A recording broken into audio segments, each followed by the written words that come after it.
preços caíram no Observador. Esta Black Friday garanta acesso a todos os conteúdos com 66% de desconto. Estava à espera de um presente? Não é Natal, mas nesta Black Friday, além do melhor preço do ano, estamos a oferecer 14 estadias em hotéis do Grupo Pacheca. Assine-os com 66% de desconto e habilite-se a ganhar. Tudo em observador.pt.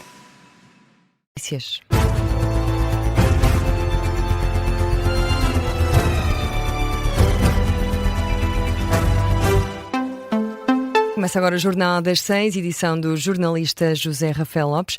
E José Luís Montenegro diz que é preciso garantir que as escutas em Portugal são feitas dentro da legalidade. O Primeiro-Ministro ressalva que esse cenário se aplica a todos os portugueses e não apenas a quem é ou foi Primeiro-Ministro. É a reação de Luís Montenegro ao facto de a Procuradoria-Geral da República ter reconhecido que foram identificadas escutas em que o ex-Primeiro-Ministro António Costa era interveniente, mas que não foram participadas da forma devida ao Supremo Tribunal.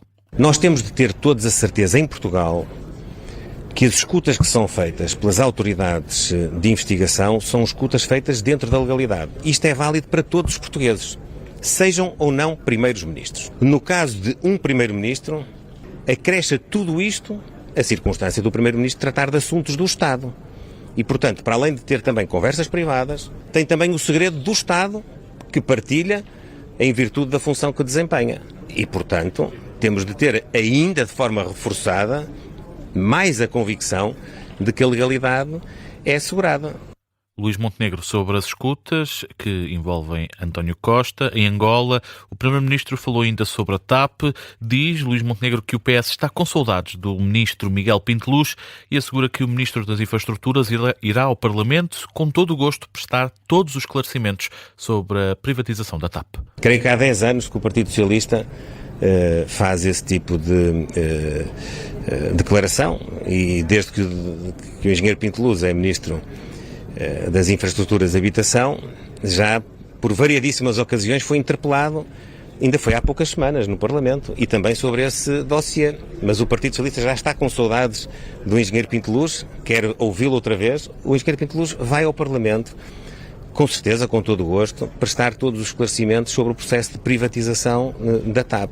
Garantia de Luís Montenegro, aqui um registro da agência Lusa, feita depois do PS ter anunciado que ia chamar Miguel Pinto Luz ao Parlamento para esclarecer se tem condições para tutelar o processo de privatização da TAP. Também Luís Montenegro vai ser chamado pelos socialistas.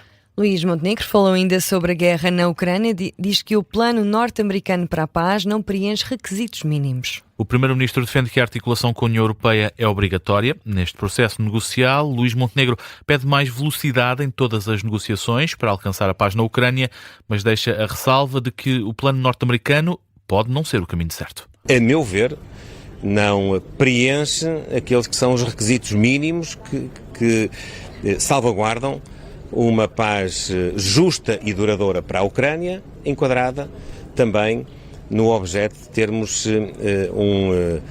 horizonte de segurança na Europa e, portanto, diria que, como também já foi afirmado, é uma base, mas é uma base que é ainda muito insuficiente para aquilo que são os objetivos europeus. Luís Montenegro, em declarações aos jornalistas em Luanda, ainda assim, o Primeiro-Ministro salienta que todos os esforços de mediação da guerra são bem-vindos. Luís Marques Mendes considera que o plano de paz de Donald Trump é um prémio para a Rússia. O candidato presidencial, apoiado pelo PSD, lamenta que o plano de paz apresentado pela Casa Branca tenha mais em conta os interesses russos. Marques Mendes deixa mesmo um aviso: se a Ucrânia perder a guerra, também a Europa está em risco. Se a Ucrânia perder esta guerra, a Europa perde. Se a Ucrânia perder esta guerra, é a segurança da Europa que pode estar em causa. Este plano de paz apresentado pelos Estados Unidos parece um plano de paz escrito em Moscou. Este plano de paz apresentado pelos Estados Unidos é um prémio para quem foi o agressor e o invasor da Ucrânia. Porque nesta guerra há um agressor e há um agredido. Este plano de paz verdadeiramente é uma injustiça. Uma injustiça para a Ucrânia e uma injustiça para os ucranianos. Luís Marcos Mendes, no almoço com apoiantes, em Pombal, o candidato presidencial em declarações captadas aqui pela agência Lusa. E José, já foi divulgada parte da contraproposta europeia para o plano de paz para a Ucrânia. A agência Reuters revelou na última hora alguns pontos da contraproposta europeia. Inclui um limite para a dimensão do exército ucraniano, não pode ultrapassar os 800 mil soldados em tempo de paz. Estabelece ainda que a entrada da Ucrânia na NATO depende de existir um consenso no bloco de países e ainda que a Ucrânia seja compensada financeiramente pela Rússia com a garantia de que não tentará recuperar território ocupado. Estes são alguns dos pontos que fazem parte da contraproposta apresentada pela Europa para um possível acordo de paz na Ucrânia. Voltamos agora aos candidatos presidenciais. João Coutinho de Figueiredo diz que o Serviço Nacional de Saúde é corrupto, irresponsável e pede uma reforma. O candidato presidencial considera que o adiamento de reformas está a corroer a confiança dos portugueses na democracia. João Coutinho de Figueiredo diz que os mais recentes casos de irregularidades no SNS são sinais de falta de escrutínio. O sistema de saúde em Portugal está corrupto.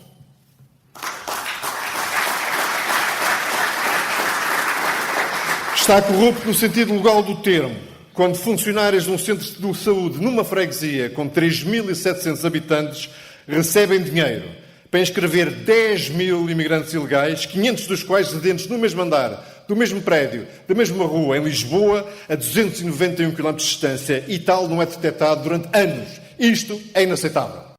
João Coutinho de Figueiredo, em declarações aos jornalistas, o candidato esteve em Gaia na apresentação do compromisso eleitoral para as eleições presidenciais do próximo ano.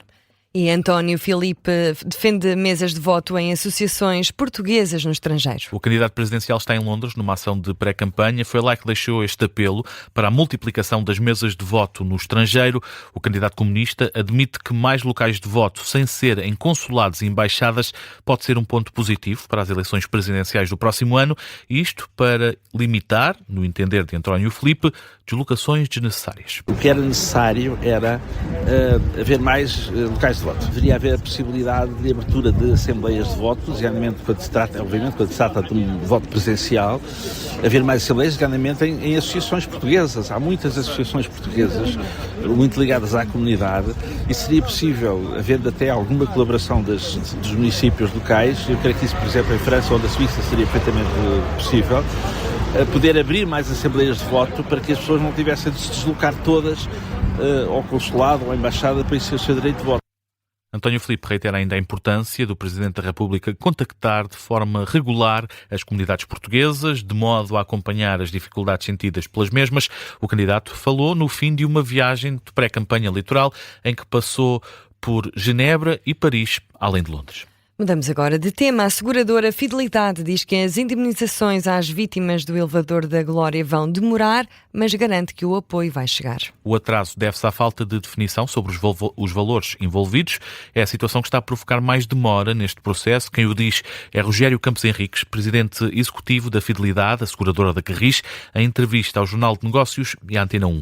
Sobre o valor total das indemnizações, o dirigente não avança nenhum número em específico, diz apenas que vão ser vários milhões de euros. O presidente executivo da Fidelidade esclareceu também que já foram pagas as despesas hospitalares e de viagens aos familiares de todas as vítimas. Importa recordar, o descarrilamento do elevador da Glória aconteceu a 3 de setembro, provocou 16 mortos e 2 dezenas de feridos. Na atualidade internacional, o presidente do Brasil assegura que Jair Bolsonaro vai cumprir a pena de prisão que foi determinada pela Justiça. Garantia de Lula da Silva, que recusou comentar a decisão do Supremo Tribunal de colocar o antigo presidente em prisão preventiva. Em conferência de imprensa, Lula da Silva diz que Jair Bolsonaro foi julgado de forma justa e que a Justiça cumpriu a função que tem na sociedade brasileira. Acrescentou ainda Lula da Silva que foram mais de 2 anos de investigação que levaram a esta decisão sobre a pena de prisão de Jair Bolsonaro. Eu não faço comentário sobre uma decisão da Suprema Corte. A Justiça tomou uma decisão, ele foi julgado, ele teve todo o direito à presunção de inocência. Foram praticamente 2 anos e meio de investigação, de delação, de julgamento, ou seja, então a Justiça decidiu, está decidido, ele vai cumprir com a pena que a Justiça determinou e todo mundo sabe o que ele fez. As palavras de Lula da Silva, aqui um registro da CNN Brasil, surgem depois de ontem Jair Bolsonaro ter sido detido preventivamente por risco de fuga, isto na véspera de começar a cumprir pena, sendo que já estava em prisão domiciliária há quase 4 meses. E assim fechamos o Jornal das 6, edição do jornalista José Rafael Lopes. Até já. Até amanhã.